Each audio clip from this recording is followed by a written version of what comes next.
Hello students, welcome back to the virtual class. Guys, we are dealing with chapter number 1 in OCM.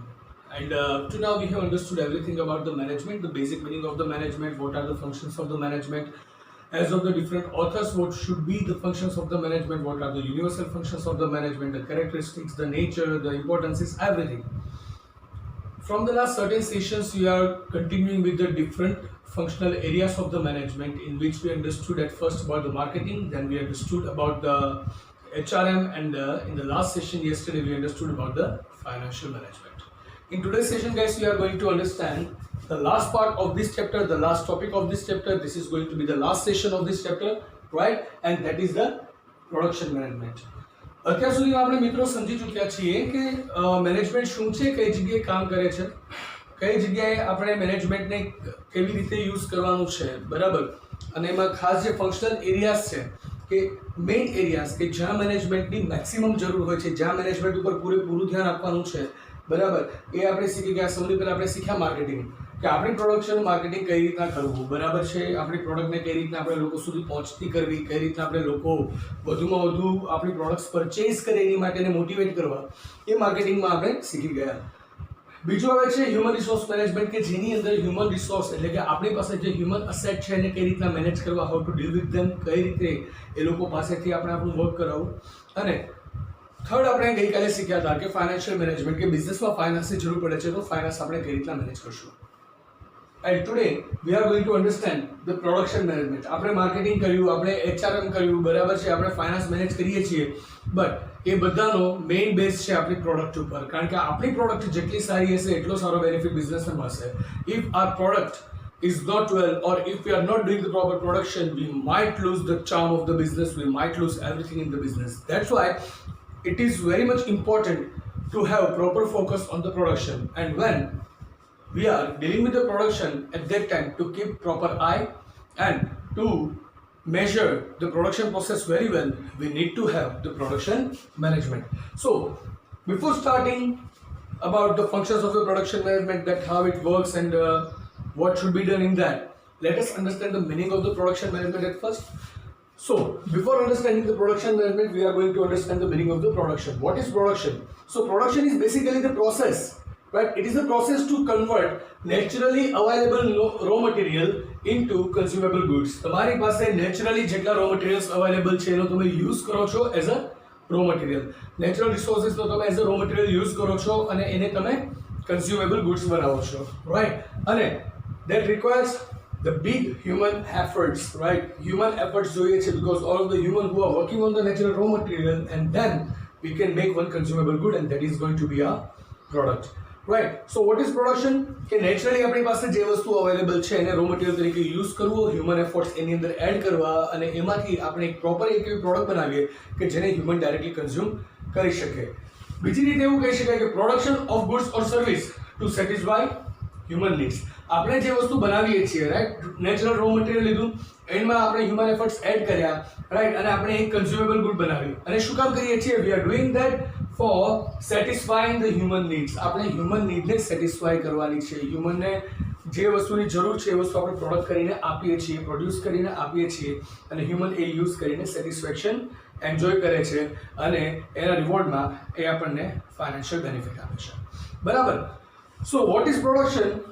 જો આના ઉપરથી મારે એકદમ basic તમને એક્ઝામ્પલ આપવું હોય તો એવું કહી શકું કે ઘણા બધા લોકો છે કે they are addicted to tea or coffee, right. Hot beverages દરેક લોકો લેતા જ હોય છે, ઓલમોસ્ટ દરેક લોકો લેતા હોય છે. સો કોફી છે એ ડાયરેક્ટલી અવેલેબલ નથી હોતી ને, ડાયરેક્ટલી અવેલેબલ નથી હોતી. કોફી બીન્સ હોય છે, કોફી બીન્સને પ્રોસેસ કરવા પડે છે, પછી કોફી પાવડર તૈયાર થાય, અને એ કોફી પાવડરને હ્યુમન કન્ઝ્યુમ કરે છે. ડાયરેક્ટલી કોફી બીન્સ કોઈ કન્ઝ્યુમ કરતું નથી. સે ફોર એક્ઝામ્પલ ટી છે, બરાબર, તો T is being processed from the tea leaves. Nobody is directly going to use the tea leaves, that I have plucked the tea leaves and I am going to boil it and I am going to sip it. Nobody is going to do that. Each and every person will have the tea dust, to make the tea for them.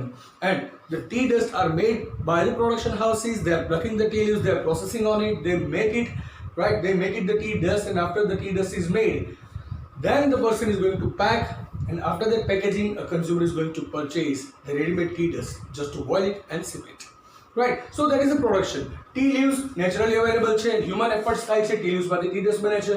coffee beans naturally available છે, coffee beans ઉપર process થાય છે, coffee powder બને છે અને human need ને satisfy કરે છે. So guys, that is the production. Now from the base of the production, what is the production management? The production management is a process including production planning, deciding program, maintaining coordination, direction and control. Production management છે એ certain ફંક્શન્સનું combination છે. એમાં આપણે શું કરવાના છીએ? સૌથી પહેલા આપણે પ્રોડક્શનનું પ્લાનિંગ કરવાના છીએ કે કઈ રીતના પ્રોડક્શન કરવાનું છે, કેટલું કરવાનું છે, બરાબર છે, કેટલા સમયમાં આપણને કેટલા ગુડ્સની જરૂર પડશે, આટલું રો મટીરિયલ છે એમાંથી કેટલું આપણે ફિનિશ્ડ ગુડ્સ તૈયાર કરશું, right? This all are the things we are deciding in the production plan. After the production plan is made, we are going for the deciding program. That means now we have to decide the program, that what should be the way of the production, right? How much should be produced a day, right? And what will be the teams, which team will work, what kind of functions. તો એ દરેક વસ્તુ આપણે આખો એક પ્રોડક્શનનો programme તૈયાર કરીએ છીએ. Programme તૈયાર થઈ ગયા એ પછી આપણે કોર્ડિનેશન મેન્ટેન કરવાનું છે, that each and every different departments who are working into the production department, right? જે સબ ડિપાર્ટમેન્ટ્સ છે, right? એ દરેક સબ ડિપાર્ટમેન્ટની વચ્ચે આપણે કોર્ડિનેશન મેન્ટેન કરશું. What is coordination? We have understood in the previous session, right? After the coordination is maintained, now we are supposed to direct them. એટલે કે એ લોકો જે કામ કરે છે આપણે સુપરવાઇઝ કરીએ છીએ, right? And after the supervision of their work, wherever we need to give them the directions, we give them the directions, right? And at last, it's a thing to control, right? And at last, we have to control over the processes being followed by our employees. So guys, this is the meaning of the production and production management. Now, again, you are going to see one image over here, and from that image, I'll make you understood about the functions of the production management, right? So guys, here is the image for you. So guys, here on the screen you can see the image in which there are 10 functions of the production management is listed, right? We are going to understand all of these 10 functions right now. The first function is to decide the production plan. એટલે કે જે completely production તમારે કરવાનું છે, કઈ રીતના process થશે, બરાબર છે, કયા રો મટીરિયલનો આપણે કઈ રીતના યુઝ કરશું, કેટલો યુઝ કરશું, એની સિવાયનું પ્રોસેસિંગ કઈ રીતના કરશું, right? What should be the end product and quality measures કેવું હશે, દરેક વસ્તુ કમ્પ્લીટલી પ્રોડક્શન તમે કઈ રીતના કેરી ઓન કરવાના છો એને આખો પ્લાન પહેલાં તૈયાર થશે એ નક્કી કરવું. Second function comes to undertake production research. હવે પ્રોડક્શનનું રિસર્ચ આપણે અંડરટેક કરવાનું છે. દેટ મીન્સ આપણે પ્રોડક્શનનું રિસર્ચ સ્ટાર્ટ કરવાનું છે કે આપણે જે પ્રોડક્શન કરી રહ્યા છે, બરાબર, તો એના આઉટકમ્સ કેવા રહેશે, એનું આઉટપુટ કેવું રહેશે, બરાબર, એ આઉટપુટ ફ્રૂટફુલ છે કે નહીં, right? Which are the latest technologies that we can adapt, કઈ રીતના આપણે લિસ્ટ કોસ્ટની અંદર મેક્સિમમ ક્વોન્ટિટી અને મેક્સિમમ ક્વોલિટી પ્રોડ્યુસ કરી શકીએ. આ દરેક વસ્તુ આપણે પ્રોડક્શન રિસર્ચમાંથી ફાઇન્ડ આઉટ કરી શકશું. નાઉ the third function comes to select product development as well as product mix. હવે આપણે કઈ પ્રોડક્ટ ડિફાઇન કરી રહ્યા છીએ, કઈ પ્રોડક્ટ આપણે પ્રોડ્યુસ કરવાની છે એ આપણે સૌથી પહેલાં સિલેક્ટ કરશું, અને સાથે સાથે પ્રોડક્ટ મિક્સ શું છે એ હું ઓલરેડી તમને સમજાવી ચૂક્યો છું, રાઈટ?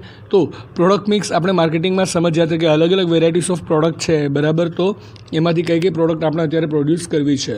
તો હવે આપણો સમય છે કે જેની અંદર આપણે પ્રોડક્ટ કઈ રીતના ડેવલપ કરશું અને કેટલી પ્રોડક્ટ આપણે ડેવલપ કરવાના છીએ એનું ડિસિઝન લેશું. એના પછી ફોર્થ ફંક્શન આવશે to select technology and machinery. કઈ ટેકનોલોજીનો આપણે યુઝ કરવો છે, આપણે રિસર્ચની અંદર જોઈ ગયા કે this are the technologies available that we can use, અને હવે આપણે એમાંથી ટેકનોલોજી સિલેક્ટ કરવાની છે. So once we select the technology, then we have to select the machinery for the technology too. કારણ કે જે કોઈ ટેકનોલોજી જો પ્રોડક્શન માટે આપણે યુઝ કરશું તો દરેક ટેકનોલોજી માટે અલગ અલગ મશીનની જરૂર પડવાની છે. So now it is the time to select the technology as well as the machinery on the basis of the technology we have chosen. Then the fifth function would be to take decisions regarding selection of location as well as layout. હવે આપણે production કઈ જગ્યાએ produce કરશું, બરાબર, આપણે જે goods produce કરવું છે એનું લોકેશન શું હશે, બરાબર, અને આપણે જે લોકેશન સિલેક્ટ કર્યું છે, બરાબર, તો એ લોકેશનની અંદર આપણો જે પ્રોડક્શન જો આખો પ્લાન્ટ ઊભો થાય છે તો પ્રોડક્શન પ્લાન્ટ તૈયાર કરશું, એનું લેઆઉટ કેવું હશે, એનું સ્ટ્રક્ચર કેવું હશે, બરાબર, એને રિલેટેડ બધા ડિસિઝન્સ લેવાના, right? Then the six one is to estimate required material and other needs for production. હવે આપણું પ્લાન્ટને બધું ડિસાઇડ થઈ ગયું છે, તો હવે આપણે એસ્ટિમેટ કરશું કે આપણે કયા કયા મટીરિયલની જરૂર છે અને પ્રોડક્શન માટે આપણે બીજું શું જોઈશે, મેન પાવર કેટલો જોઈશે, રાઈટ, ઇલેક્ટ્રિસિટી સપ્લાય કઈ રીતનું જોઈશે, બરાબર. એ સિવાય આપણે મશીનરી યુઝ કરીએ છીએ તો ફ્યુલ બેઝ છે કે ઇલેક્ટ્રિસિટી બેઝ છે, તો એના બધા પ્લાન્સ કરવા. રો મટીરિયલ તમે જે લાવો છો તો રો મટીરિયલમાં કેટલા કન્ટેન્ટ્સ જોઈશે, બરાબર, કયા કયા રો મટીરિયલ જોઈશે, બરાબર. આ બધાનું એક એસ્ટિમેટ એટલે કે અનુમાન લગાવવાનું છે. At first we would make the estimate about it.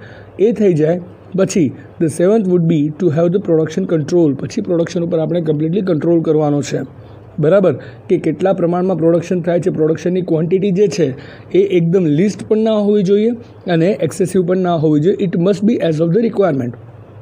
જો પ્રોડક્શનમાં ક્વોન્ટિટી ઓછી હશે તો ઓછી ક્વોન્ટિટીને કારણે આપણા સપ્લાયમાં પ્રોબ્લેમ્સ થઈ શકે છે કે જેને કારણે માર્કેટમાં આપણી વેલ્યુ ડાઉન થાય. અને જો એક્સેસ ક્વોન્ટિટી હોય, વધુ પડતી ક્વોન્ટિટી થઈ જાય છે પ્રોડક્શનની અંદર, સો એટ ધેટ ટાઈમ માર્કેટની અંદર સેલ કરતાં આપણી પાસે ક્વોન્ટિટી વધારે હોય તો પ્રોડક્ટ આપણી પાસે પડી ખરાબ થવાની કે એક્સપાયર થવાના પણ ચાન્સીસ હોય છે, રાઈટ. તો it is must two have the production control. The eighth function comes to have quality control. Quality control means to control the quality, એટલે કે સિમ્પલ ટર્મ્સમાં એવું કહીએ કે ક્વોલિટી મેન્ટેન કરવી. આપણે જે પ્રાઇસ ઓફર કરીએ છીએ એ પ્રાઇસની સામે આપણે ક્વોલિટી પણ ઓફર કરવી પડે એમ છે, બરાબર. આપણે જો પ્રાઇસ કરતાં ક્વોલિટી વેરી હાઈ આપી દઈએ, બરાબર, તો it is in our loss.